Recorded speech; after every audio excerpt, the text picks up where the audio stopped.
tout le long du lac. Le fleuve.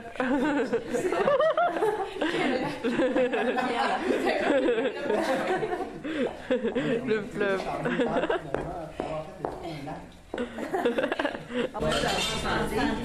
Si tu avais ça, tu as dépensé.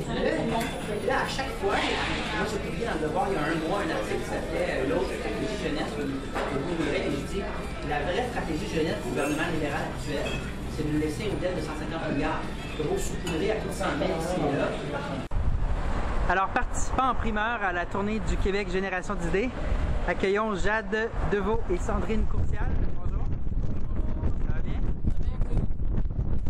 Alors, on se parlait tantôt, puis vous me disiez qu'en fait, un centre d'achat, ça n'existe pas, j'ai pas le droit de dire ça. Non, pas avec nous. Pas avec nous. C'est quoi? On dit un centre commercial, Paul. Un hypermarché.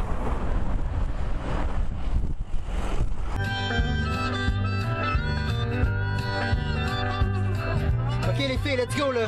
Je veux du rendement! Ma petite ville, on était juste 4000, puis la rue principale, la table est serrée, le coop, le jeune bar, quelques pas plus normal, et le magasin général. Quand j'y retourne, ça me fait assez mal. On est mis bon sur la principale, de 2000 millions construit le centre d'achat. Le centre d'achat, c'est ça, le centre d'achat! Le centre d'achat, c'est bon ça les filles, let's go!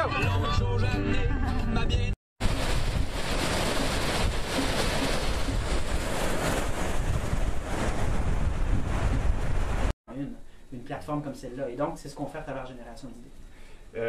Forcément, vous devez sentir aussi qu'on est désabusé de la politique. Et peut-être, justement, si on a des moyens alternatifs, comme le vôtre, ça semble certainement l'être un, vous le ressentez à travers tout ça? Bien, il faut offrir des garanties. Moi, je pense qu'on a raison comme génération d'être désabusé et cynique par rapport à la politique. Okay. Et ce que Génération d'idées fait, c'est de dire, nous, on est un groupe indépendant, on est à but non lucratif, puis on est non partisan. Puis ces trois garanties-là font en sorte que le milieu de discussion il est crédible. Paul Saint-Pierre Plamondon.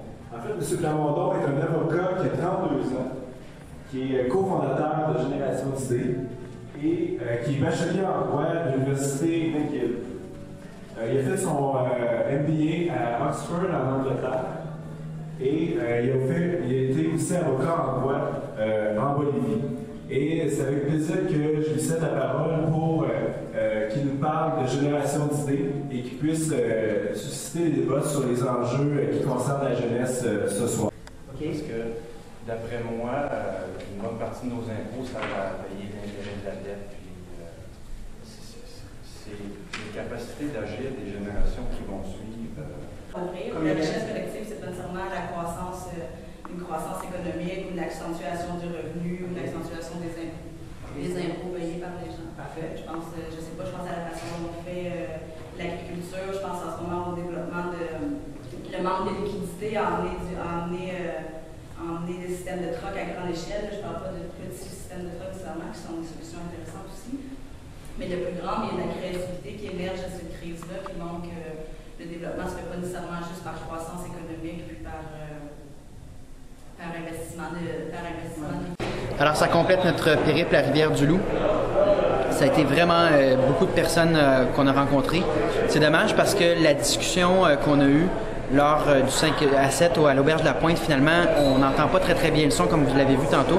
C'est dommage parce que ça a été un des débats les plus animés avec des gens qui avaient plein de choses à dire. Et donc, ça a été très très intéressant. Au moins, j'ai pu prendre des notes.